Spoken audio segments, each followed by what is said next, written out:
No. You don't need this.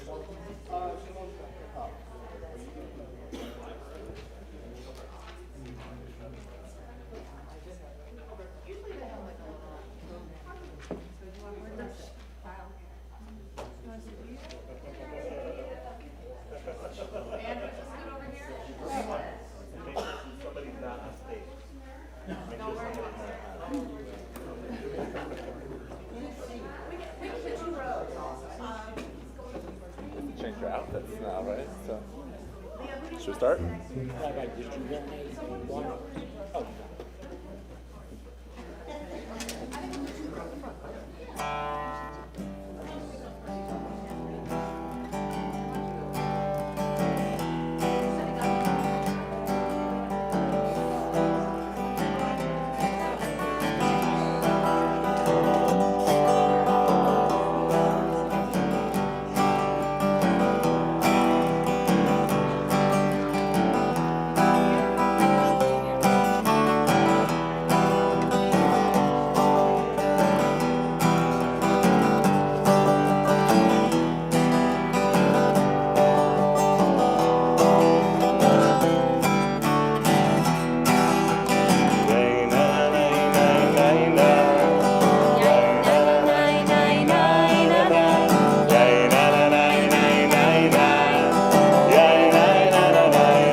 Shalom Aleichem, Malachei Hasharet, Malachei Elyon.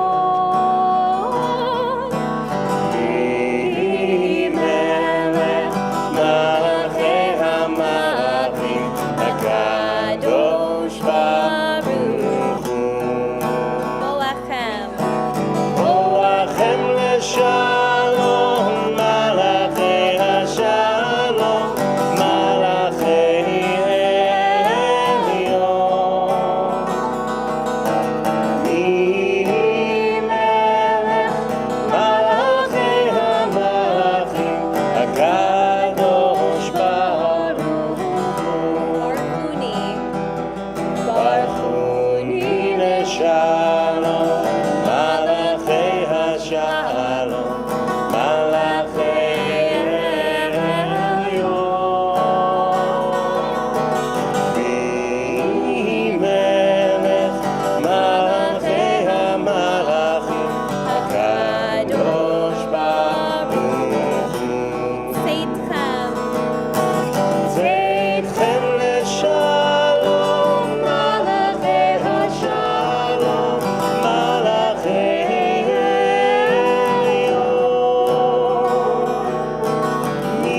Shabbat Shalom. It's wonderful to join together on this Shabbat.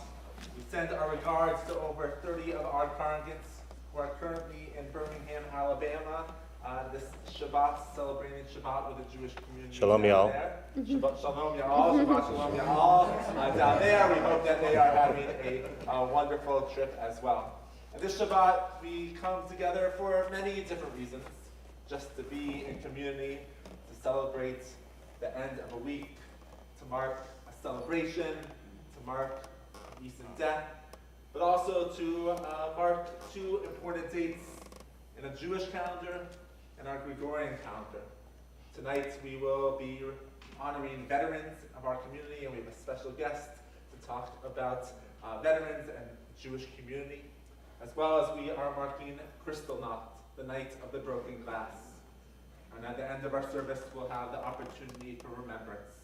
But throughout the service, we will also be hearing melodies that may have been lost because of Kristallnacht. Not only did we lose members of our Jewish faith, not only books and not only synagogues, there are also probably melodies that we have lost as well. And so we'll be hearing some of those that were written by German composers throughout this service too. And so we begin Shabbat on page 120 with the lighting of our Shabbat candles.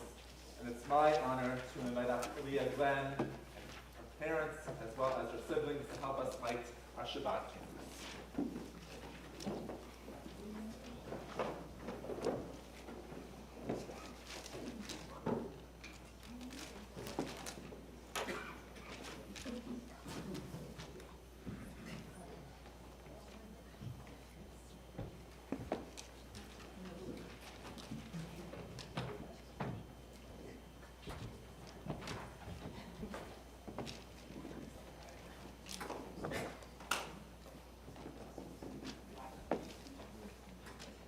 These Shabbat candles give light to all who behold them, so may we, by our lives, give light to all who behold us. As their brightness reminds us of the generations of Israel who have kindled light, so may we, in our own day, be among us who kindle light.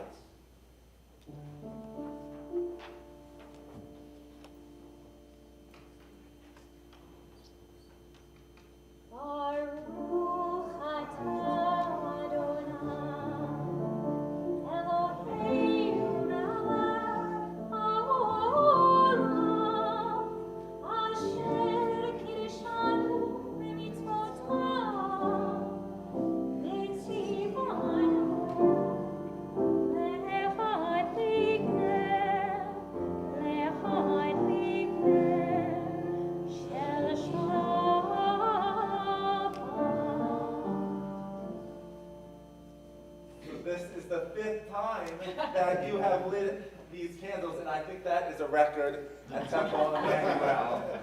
And so we are so glad that the Glenn family has had 5 B'nai Mitzvah here at the synagogue. I think I've done half of them, or more than half of them, which is awesome. And we can't wait to stand with you tomorrow on the Bima as you lead our congregation in prayer.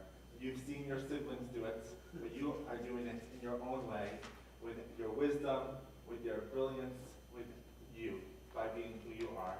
And so we wish you a mazel tov, and your parents get to do a special dance, because this is when you're at a wedding, when you marry off your last child, you can do a dance. And so we'll figure out one for tomorrow.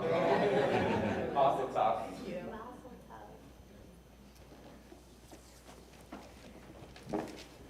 We continue on page 138 as we welcome the Sabbath bride with the words of Lecha Dodi. We'll sing verses 1, 2, 5, and 9, and the final verse will rise and welcome our bride.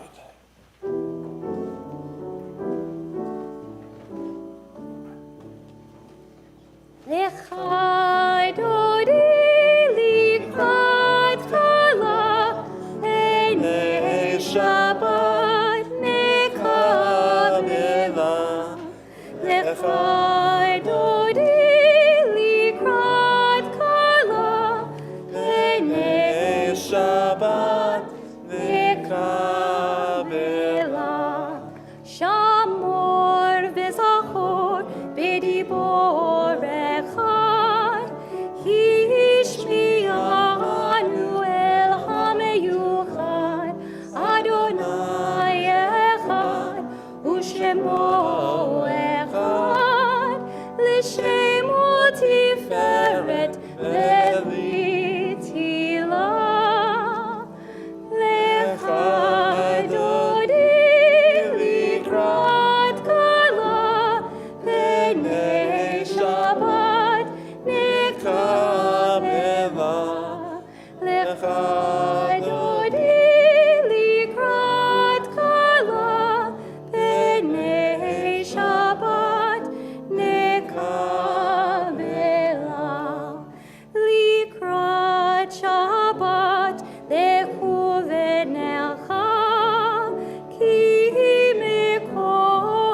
seated. We continue on page 140, and we're using the numbers in blue in brackets.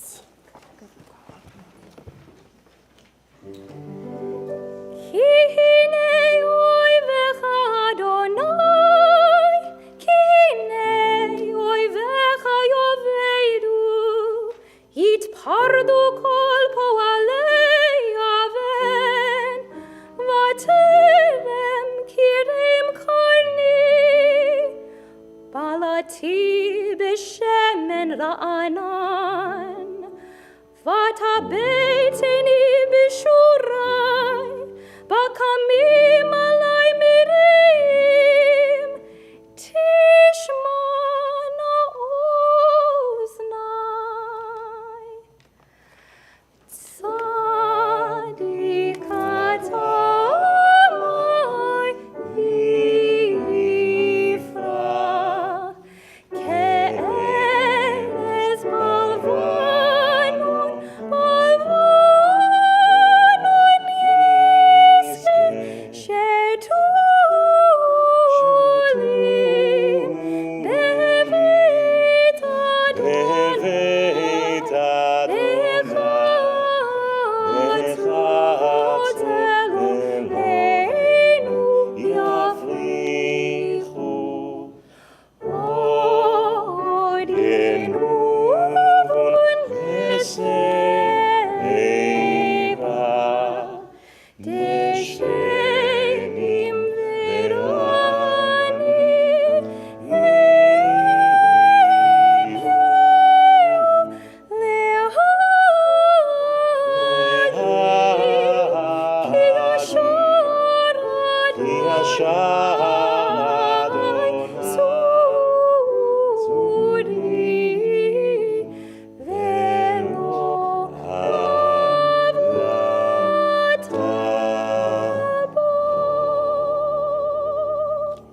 Righteous bloom like a date palm, they thrive like a cedar in Lebanon. Planted in the house of Adonai, they flourish in the courts of our God. In old age, they still produce fruits. They are full of sap and freshness, attesting that Adonai is upright, my rock in whom there is no wrong. We rise for the Baruch Hu, page 146.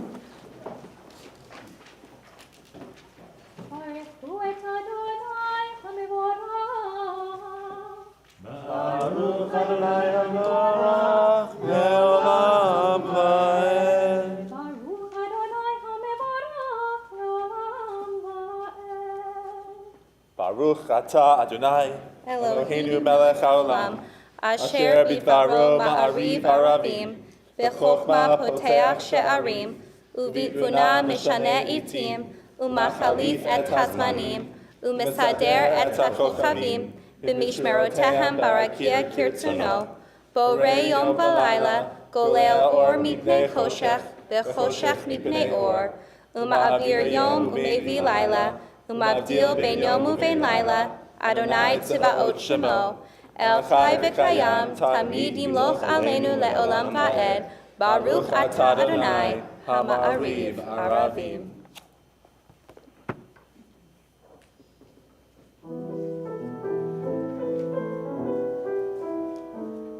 Ahavat olam, Beit Yisrael, amcha avta, Torah u'mitzvot, chukim u'mishpatim, otanu limadeta. Al ken Adonai Eloheinu, b'shochbeinu v'komeinu, nasiach b'chukecha, v'nismach b'divrei Toratecha, u'v'mitzvotecha, le'olam va'ed. Ki hem chayenu v'yorach yameinu, uvahem nege yomam v'layla, v'yahavatecha אל תסיר ממנו לעולמים, ברוך אתה אדוני, אוהב עמו ישראל.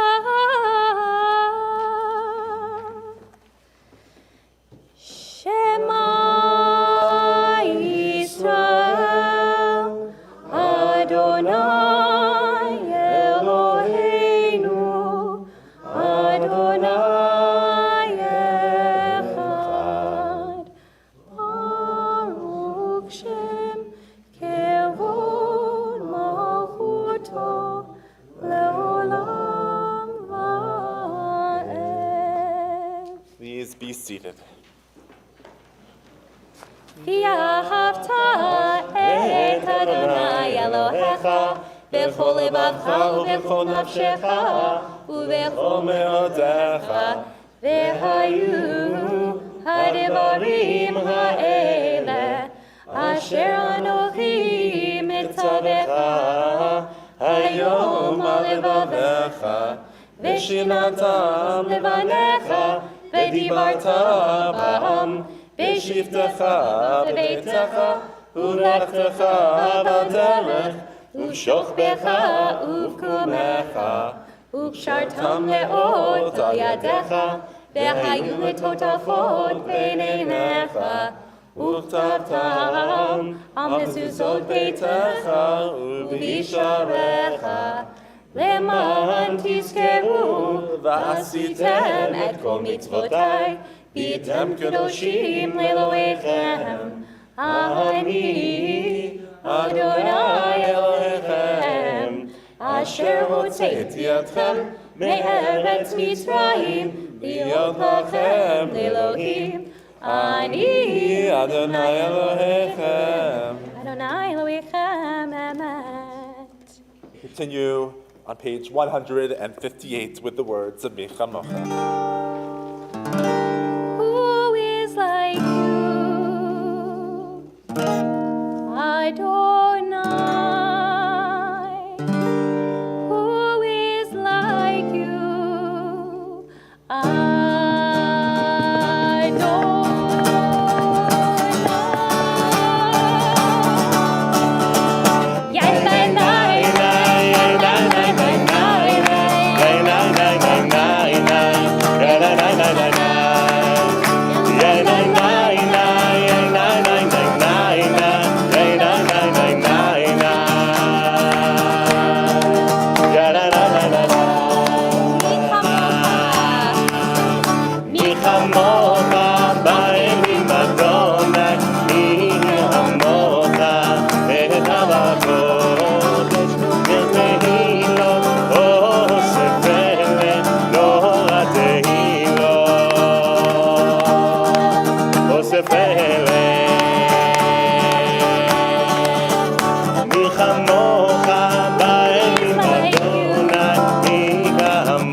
חזק ממנו, ברוך אתה אדוני בישראל. Read together at the top of page 161. Let there be love and understanding among us. Let peace and friendship be our shelter from life's storms. Adonai, help us to walk with good companions, to live with hope in our hearts and eternity in our thoughts, that we may lie down in peace and rise up waiting to do your will. Baruch atah Adonai, haparei sukkah shalom aleinu, ve'al kol amo Yisrael, ve'al Yerushalayim.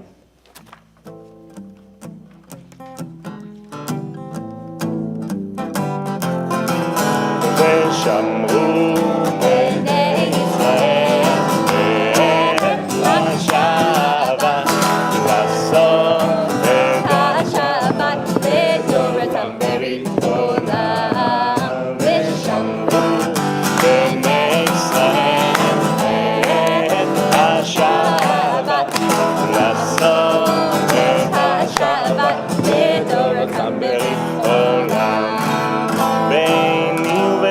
ישראל, אותי לעולם, אותי לעולם, אותי לעולם.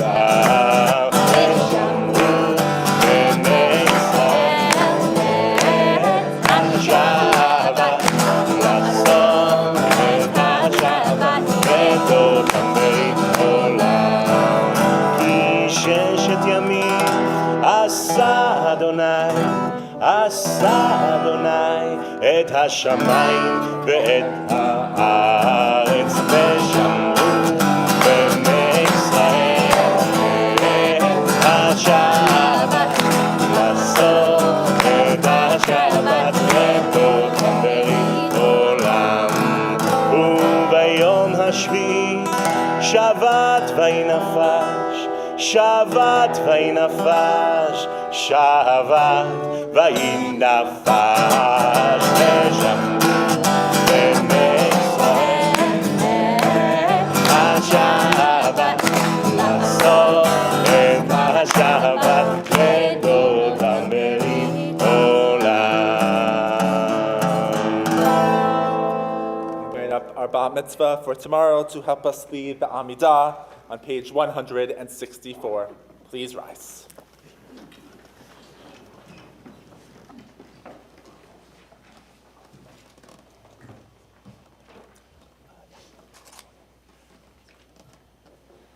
Adonai sefer tiftach ufi yagitei batecha. Adonai open up my lips and my mouth may declare your praise.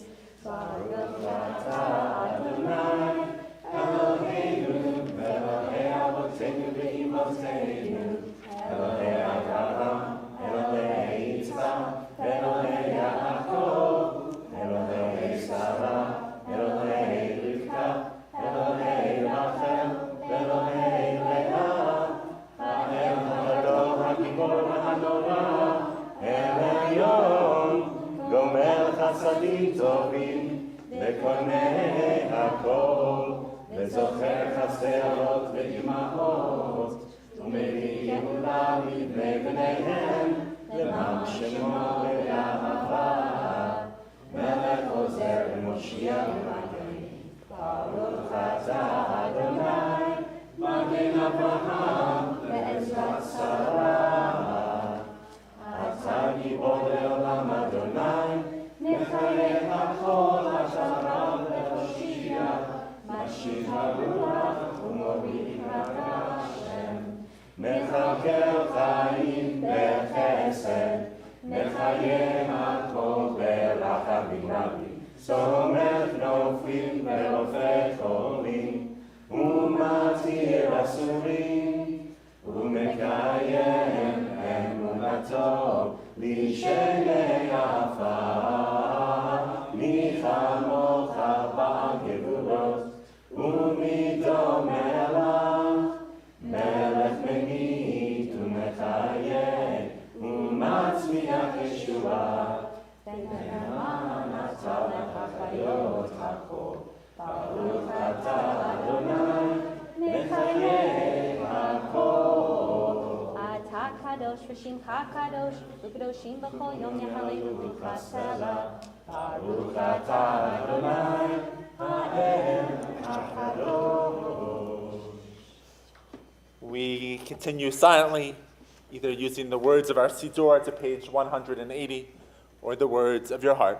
When you're done praying, I invite you to be seated.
We're thrilled to be hosting friends of ours from Israel, Rabbi Or Zor and Feliza Zor.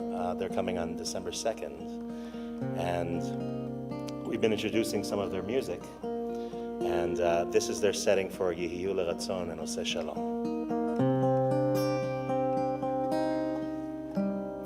Yehiyu L'Ratzon Imre fi והגיון ליבי לפניך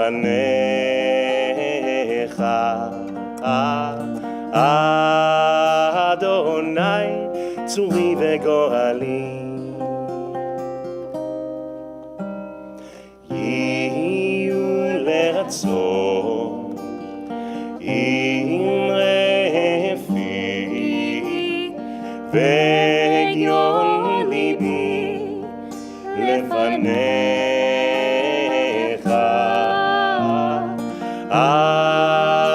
אדוני צורי וגואלי עושה שלום במרומו הוא יעשה שלום עלינו ועל כל ישראל ועל כל תבל ואמרו אמן עושה שלום עושה שלום במרומו הוא יעשה שלום עלינו ועל כל ישראל ועל כל תבל ואמרו אמן.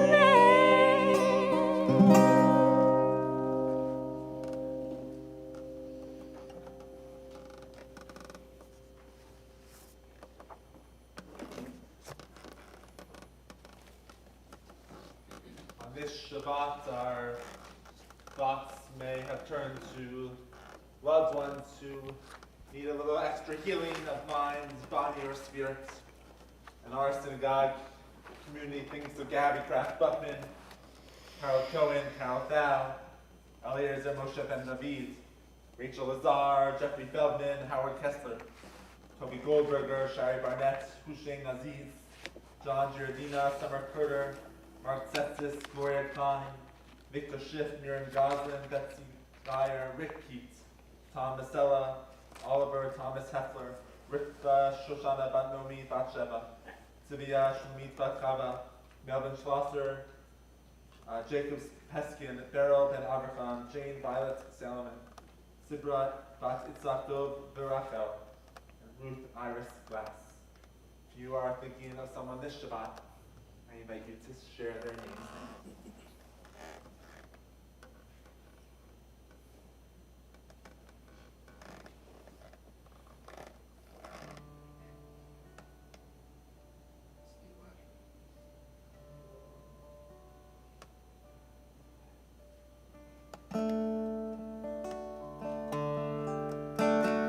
אל נערפה נעלה אל נערפה נעלה אל נערפה נעלה אל נערפה נעלה God grant me the serenity to accept the things I cannot change. God grant me the courage to change the things I can. And God grant me the wisdom to know the difference. אל נערפה נעלה אל נערפה נעלה אל נערפה נעלה אל נערפה נעלה מי שברך אבותינו הוא ירפא את החולים והחולות מקור שמחה לאמותינו היא תמצא מזור לסובלים ולסובלות רפואת הנפש והגוף רפואה שלמה אל נערפה נעלה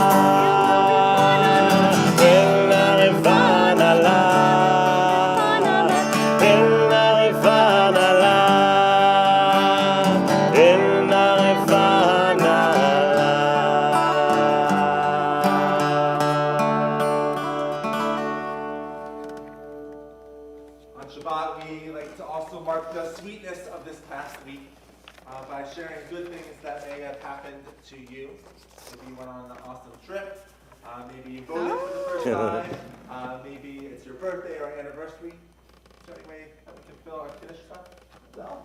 I just returned a 12-hour flight from Israel, from Ben Gurion Airport. Spent a week there with a wonderful group from National Hadassah. Awesome. 18th trip for Adele to Israel. Wow. High trip to Israel. You got a pin for that. That's So, amazing. Awesome. Any other good things? Yeah. On election day, I became a great uncle for the second Oh, time. nice. A great uncle for the second time on election day. Awesome. Well, do you want to share? Rabbi, anything to Yeah, share? Rabbi? I got back from a trip 3 hours ago too, so nice to be here. A little jet lagged, but good to be here on this Shabbat. We continue on page 123 with the words of Kiddush. Please rise.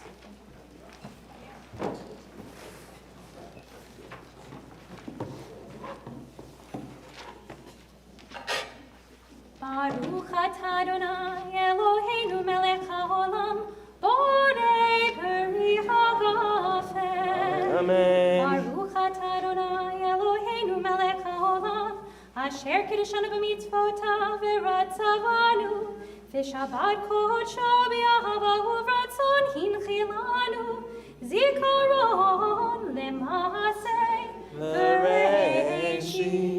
Ki hu yom tefillah lemikra kodesh ze'etziat Mitzrayim ki banu v'chata v'odanu kidashta mikol ha'amim v'shabbat kodshecha v'ahava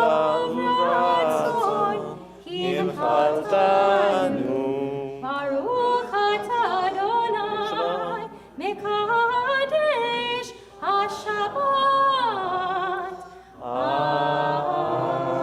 Amen. Chaim. Please be seated.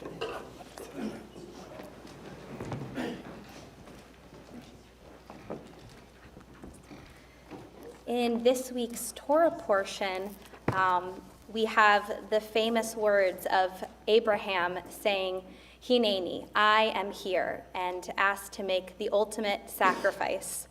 And we are joined by a man who has also said, Hineni, I am here, and made so many sacrifices on behalf of our country. And so it is my honor to introduce my cousin, who is an inspiration to speak with us and share a bit about his journey on this Veterans Day Shabbat, my cousin Glenn H. Goldman, Colonel, U.S. Army, retired. Come on up to the bima. Thanks a lot. Thank you. Thank you. Well, thanks very much. What an honor to be here and celebrate Shabbat with you. What a beautiful service. My first time here. What an inspirational facility you have here. Thanks for having my wife and I. So, a couple things. Ilana months ago asked me if I'd be willing to come out and share a couple remarks for Veterans Day, and I said, of course, I'm most honored. I think I probably would start by just describing my family a little bit. I'm the product of, stereotypical as it may seem, Eastern European Jews that came to New York, started a tailor business in New York City. My dad is the number 3 of 4 brothers. The oldest brother was Morty. He enlisted in the United States Army in 1940 before Pearl Harbor. Kind of a quiet, eccentric fella, worked very hard, had some rough times in his youth, joined the Army to get away from it all. Little did I know after his passing that the things he'd seen in life.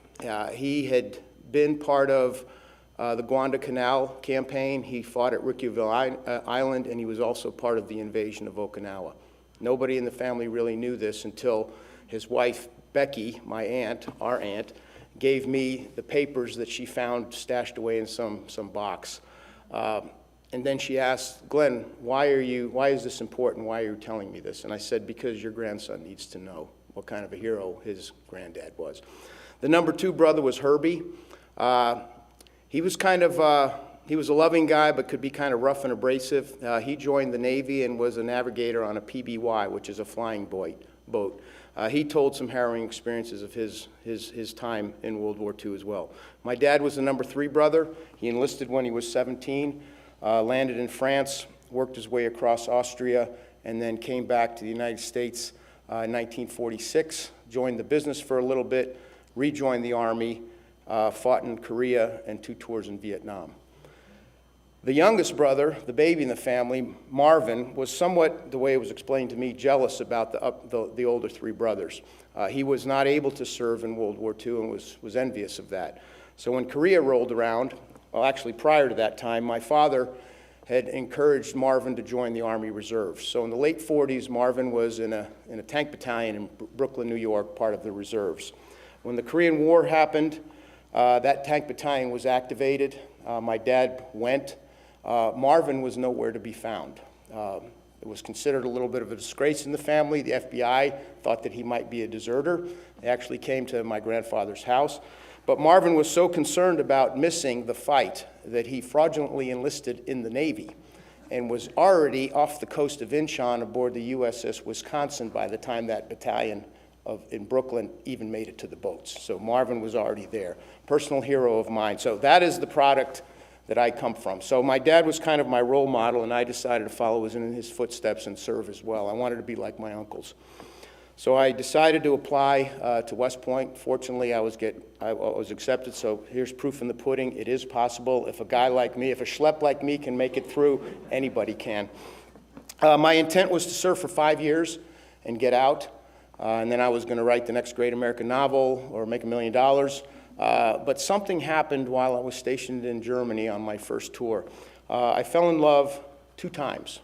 So the first time I fell in love was with the American soldier. I was absolutely fascinated by these young Americans who would willingly go through training, leave their homes and go to a place like Germany, work very hard, 6, 7 days a week, long hours.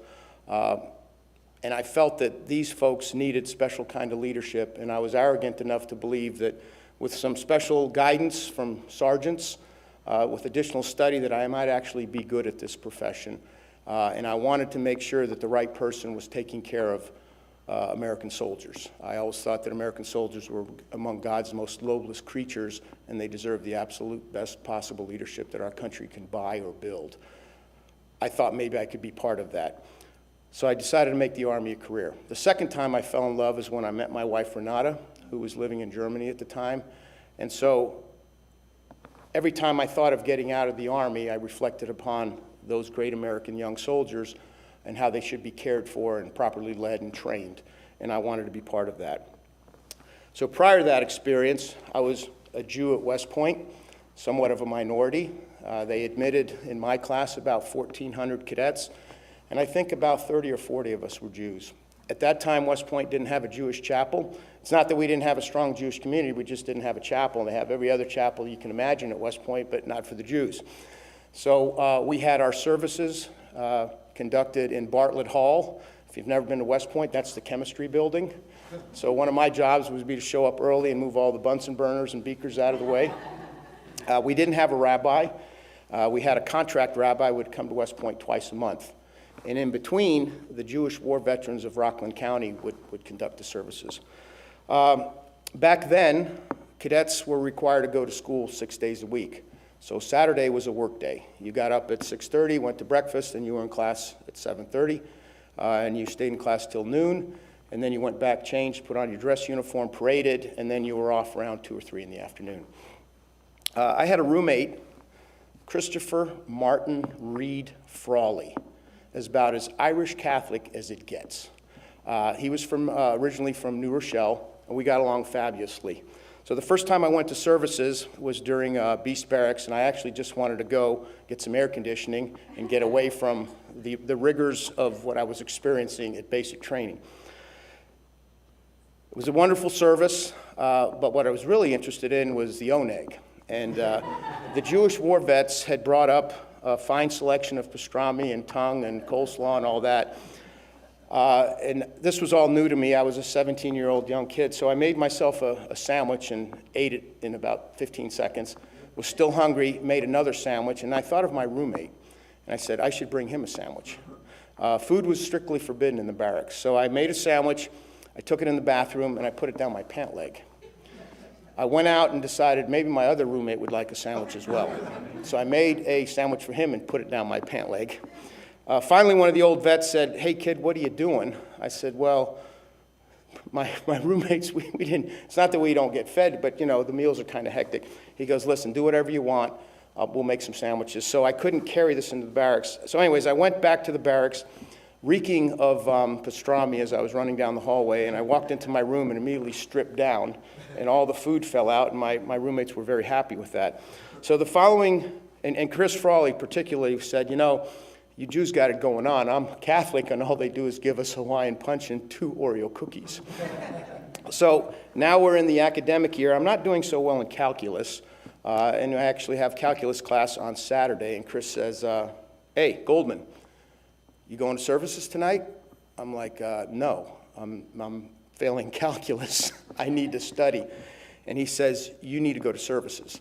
I don't think he was so worried about my spiritual development as opposed to me bringing him back another sandwich or a knish. So those were some of the stories that I experienced. You know, you have a lot of people that come from all over the country. There were diverse crowds. There was a somewhat negative experience I had later on in the semester where one of my fellow Jewish cadets, again, I was struggling in calculus, I readily admit that, so I wasn't going to services on Friday night. I was using the time to study.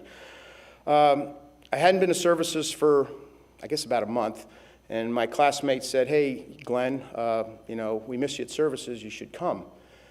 And my roommate, Chris, who had just gotten up to go get something, come back, and my Jewish classmate made the comment, he goes, you know, we need to stick together. You got to come to services. And I was somewhat snip, and I said, I didn't know God was taking roll. And he said, you should come. And I said, listen, I know what I'm doing. And he made the comment, he goes, Glenn, you're a lousy Jew.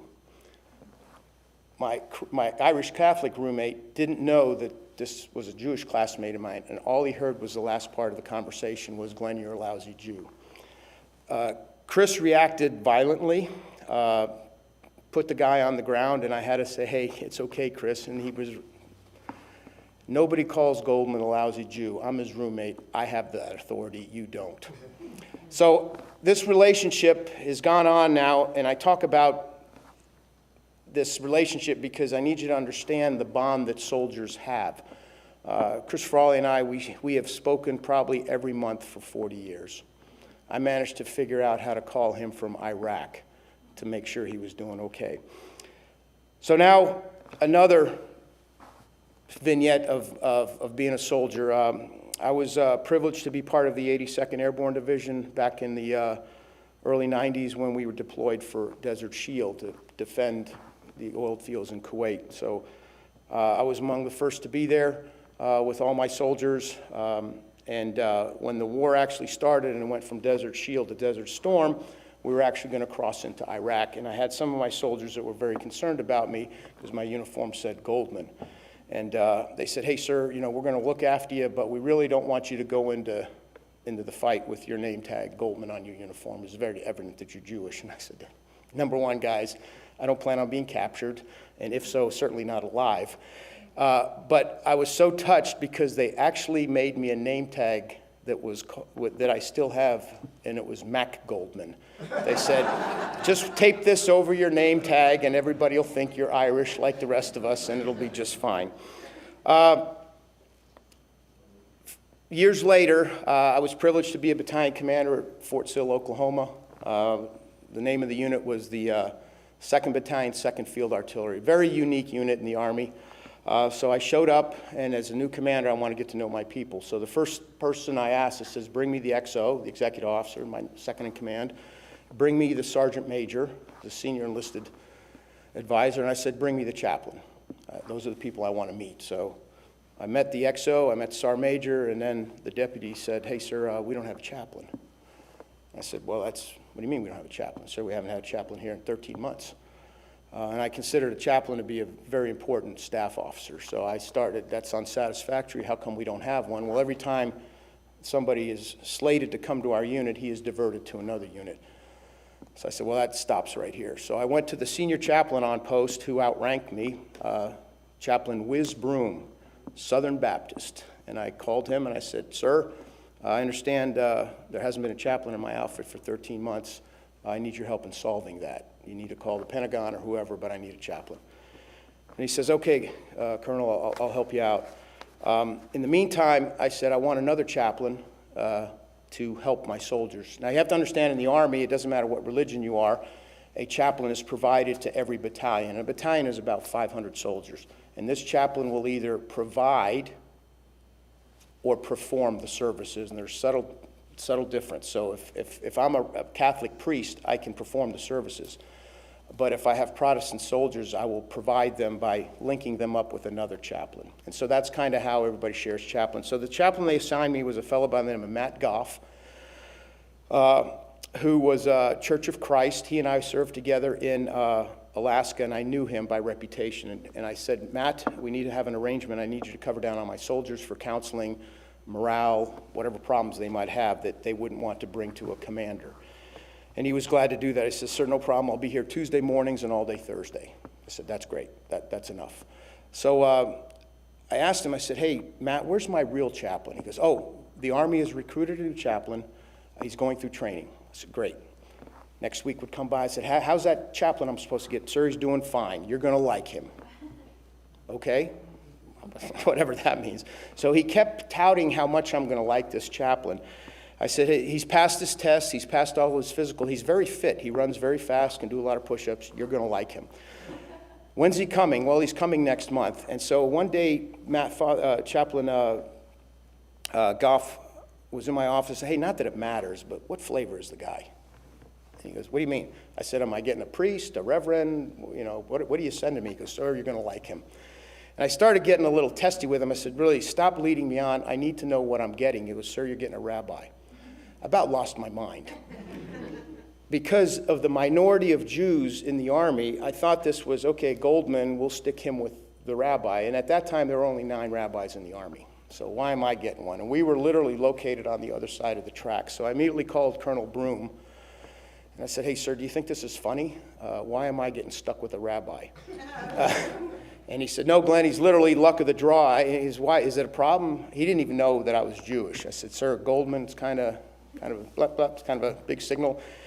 So the rabbi showed up, and I was so motivated by this rabbi because, unfortunately, I had some negative experiences with Army rabbis in the past, and I was a little on my toes about this fella. So the guy comes in, and he's standing in front of my desk. He's in dire need of a haircut. He's got on unauthorized glasses. I can tell that he's got on white socks, which is a big no-no in the Army. You're supposed to wear green socks. And I was like, and I looked at him and said, how old are you? And he goes, sir, I'm 39. I'm like, you joined the Army when you're 39 years old? He goes, yes.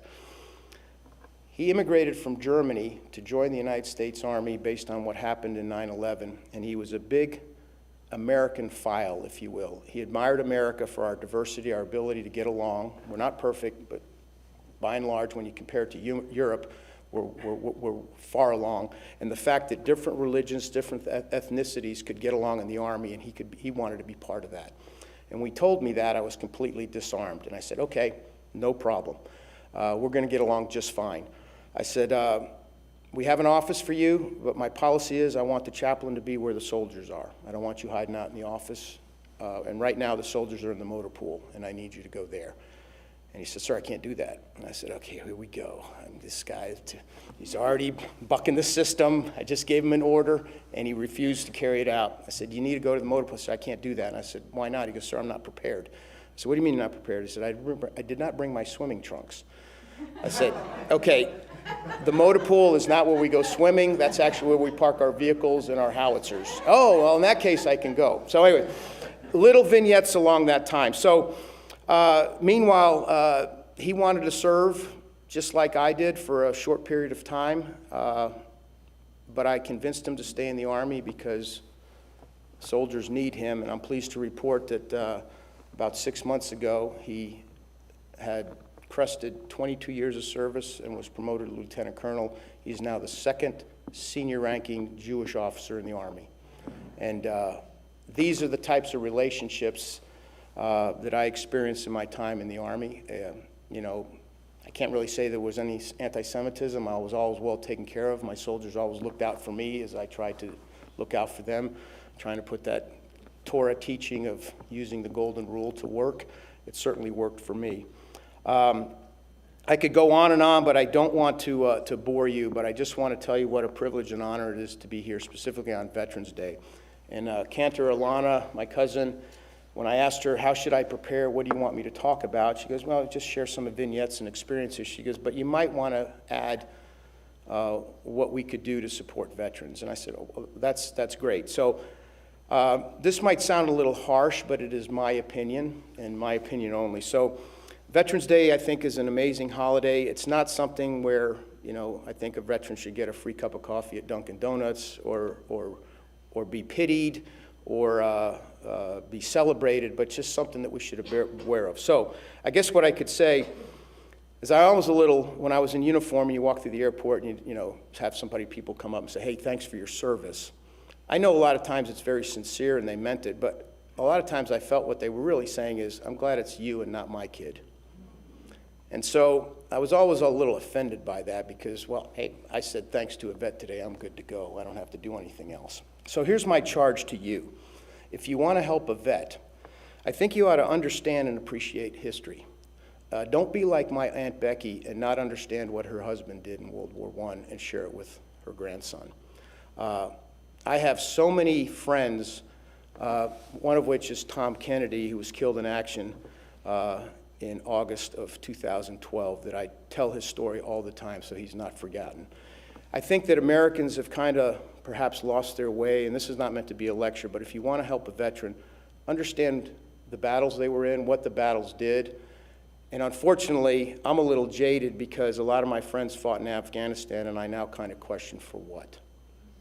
And so this is not meant to be political in any way. It's just say, please understand your history. I think that's the first thing you can do to support a veteran. And then the second thing is a challenge to you. If you want to support a veteran, be an American worth fighting for. And what I mean by that is be active in your community, love each other, take care of each other, use the golden rule, pay your taxes. Don't badmouth the country if you don't have a solution. Be an American worth fighting for. So listen, it's been my privilege. I'm absolutely delighted to be here. I'm inspired by your service, the music, the prayers, and your facility. So good Shabbos, everybody. Shabbat Shalom. Thank you very much, and God bless America and this congregation. Oh, thank you.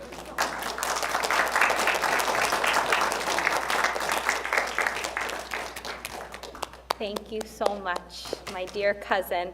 An inspiration to me and formed so much of my identity from our family. And I was so excited I forgot to read your incredible, extensive bio, all of the tours that you've served overseas. No, it's highly inflated. Not at all, not at all. My mom wrote it. Not at all, and thank you, Renata, for being here too. And with that, please rise as we say a prayer for our country, and we sing God Bless America, Gott bench America. If you have your song sheets, I encourage you to look there and a little more about the composer of this piece and the intersection between our Jewish identity and being an American and how those intertwine.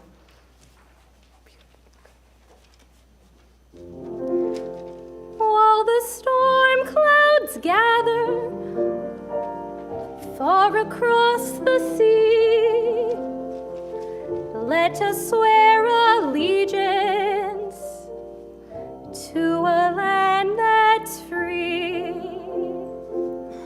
Let us all be grateful for a land so fair as we raise our voice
Please be seated.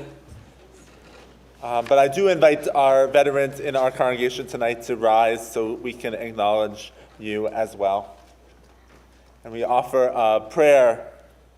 Compassionate God, source of mercy, we pay tribute to those who have served our country and express our gratitude for their courage and selflessness, both those among us today and those of generations past. This nation, built by those born of the soil and those who have come here from the corners of the earth, is on a continual journey towards its destiny. May we never let down those who have served in defense of our country. May we uphold the values of freedom, of the inherent dignity of every human being, by our own conduct, by the kindness and tolerance we show to one another. May we lead the world by example and become, in the words of Isaiah, a light to the nations. Then will the labors and sacrifices of these veterans be honored not in words alone, but by our deeds. And together we say, Amen. I invite everyone to rise as we turn to the words of Emanu-El.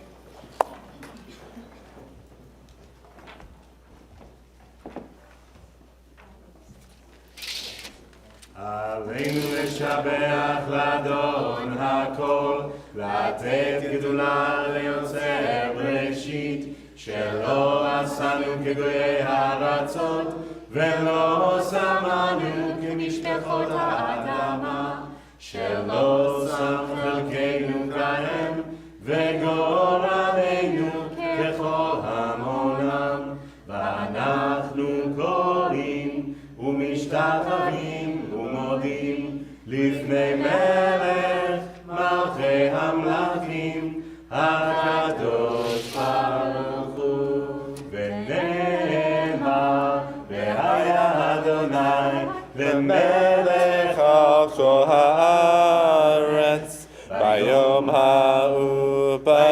ההוא יהיה אדוני אחד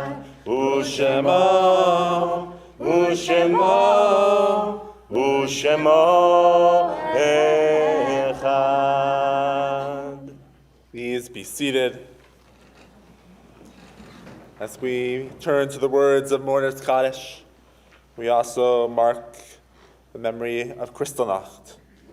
We remember a night of darkness and fear that swept the heartland of Europe like a scourge. We remember those who were persecuted, Jews for being Jews.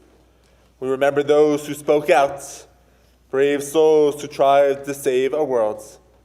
And we remember the silence, how many stood aside, mute and unconcerned, forgetting the divine command. You shall not stand idle while your neighbor bleeds. For the sin of silence, for the sin of indifference, for the closing of borders, for the washing of hands from blame, for the crime of forgetfulness, for the sin of meaningless rhetoric. Let there be no forgetfulness before the throne of glory. And let the memory startle us at any moment. When we lie down and when we rise up, let us remember and never forget.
As we remember the 90 that were killed on Kristallnacht, we also remember those in our own community that have died In the past 30 days, if you hear the name of your loved one, I invite you to rise and remain standing. Charlotte Wiener, mother of Howard, Beverly Drutel, Jill Tabachnik, Jane Wolin, wife of Al, Nathan Kay, uncle of Gary, Harriet Resnick, mother of Cheryl Rosen, Marvin March, father of Kira Marcus, Barbara Fox, sister of Joan Noonman, Stephen Wasser, brother of Dan, Mildred Pollock, Judy Dotanley, mother of Terry Yaselovich, and Saul Driddle. We also remember the anniversary of our loved ones' deaths. Melissa Baer, Frida Beller, Tal Byrne, Janice Bloom, Jack Bloomfield, Morton Bluestone, Shelley Sibula, Wendy Crown, Robert Dinnerman, Adelaide Feldman, Buddy Feldstein, Ray Cornmel Flister, Gordon Forgash, Jane Gurichoff, Abraham Glass, Paul Glickman, Sheldon Glickman, Florence Goldstein, Harold Gorlick, Elaine B. Greenberg, Adela Heller, Robert G. Horner, Jesse Kaufman Jacobs, Leon Caraban, Gladys Klausner, Ben Kogan, Helen Lane, Ella Wishnach Levine, Lynn Monson, Murray Moskowitz, Samuel Nelson, Rose Plisner, Sheldon Reich, Dennis Rodkin, Sam Rose, Morton Schoenbach, Courtney Sedwin, Herbert Seidel, Alan Sesser, Elizabeth Shapiro, Dorothy Schulman, Nathan Spivak, Morris Steinman, Bernard Wasserman, Saul B. Wild III, Marjorie Weinstein, Bruce David Weissman, Helen Wellen, Molly Wendroff, Beatrice Wetcher, Max Walkoff, Leo Zagarin, and Sanders Zuckerman. If you are in the first year of mourning, I invite you to rise as well. In sacred solidarity, we rise for the words of Mourner's Kaddish, page 598. Yikadal v'yikadash shemei Rabbah, v'yamad yivarach yirtei v'yamlich malchutei, v'chayecho nivyomecho nivchaye d'cho beit Yisrael, v'agala v'zman kariv yimru amen. Yehi shmei Rabbah nivarach le'olam amei amaya. Yibarach v'yishtabach v'yipa'ar v'yitromad v'yitnaseh, v'yitadar v'yitaleh v'yitalal shemei d'kudashah v'ruchu, le'elam mikol birchata v'shirata, tushbechata v'nechamata, damiran v'yamav yimru amen. Yehi shlama Rabbah min shemaya, v'chayim aleinu ve'al kol Yisrael v'yimru amen.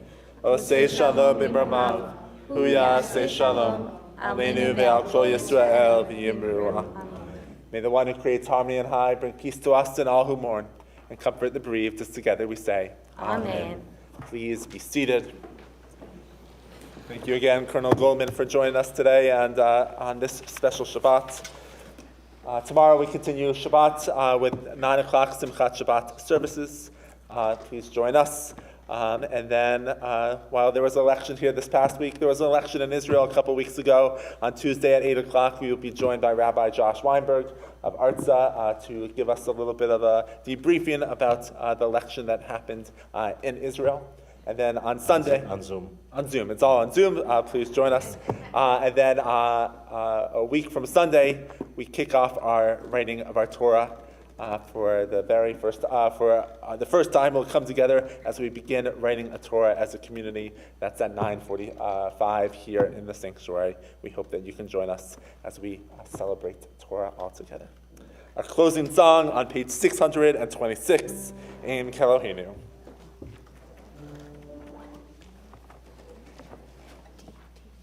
Ein Kelohenu, Ein Kadonenu, Ein Kemalkeinu, Ein Kemoshienu.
Baruch Malkeinu, Baruch Moshiach.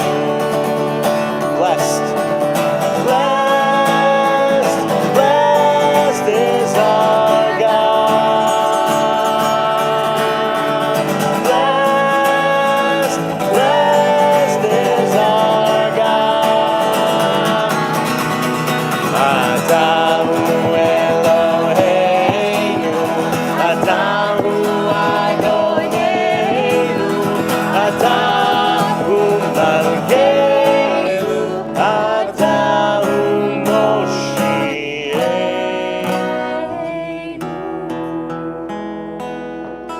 Thank you, Nancy, for joining us as well for this evening. We end with Motzi. Baruch atah Adonai Eloheinu melech haolam hamotzi lachem min haaretz. Amen. Shabbat shalom. That was beautiful. Shabbat shalom. Shalom. Welcome back. Good job, Leah. That was great. That's great. Look forward to seeing you. Behind you, Look forward to being with you tomorrow, all right? Awesome. We're together tomorrow? Yep. Do you want some help? How's that? Who's Jan? Aaron Coleman. Is that another cousin of The yours? anniversary. Oh, that's nice. Yeah, wait, didn't he? He's only like 15, right, or something? The anniversary, yep. That's great. Welcome back, Adele. Wow. My 18th, Wow. it was the National Associates from Hadassah. That's amazing. And there were things that I saw. Tomorrow, when I come for a soul, I'm going to bring my itinerary. There were things. We had a dinner at a Druze person's home. Wow. We were in the mountains in jeeps. Wow. Where there were no roads. There were things. It was a wine tour. It was wine dining. Oh, that's amazing. With Hadassah, how many women? How many? There were only 18 people. It was a small group. That's amazing. That's great. It was wonderful. And our guide, Who was your guide? Yisha, his card at home. Yeah. And our bus driver too, unbelievable. Wow. And as I was with a friend that with whom I went to college, and we were saying, and she's been to Israel too, not as many times as I have. We were saying, usually you're at a group tour with a lot of buses. We really got to know the people. There was a Christian couple on the bus who had met. You want some challah? Oh, sure, but not that much. I'll take a bissel. Here, do you want this? The whole thing. I'm just going to take a bissel. Hey, Shabbat shalom. Good to see you too. Just a bissel. But I'll tell you, I spoke to my friend this afternoon that was with me because we were both exhausted. It was 12 hours, but we had to be 3 hours earlier. We took El Al, and I arrived at 5 o'clock in the morning yesterday. Wow. And my driver, I didn't want to call him. That was my deal with him. And I forgot that there was a time check. Oh, please. It was a wonderful trip. Well, I'm happy you're back. But Israel does not get the press it should be getting. Because I met people from all over the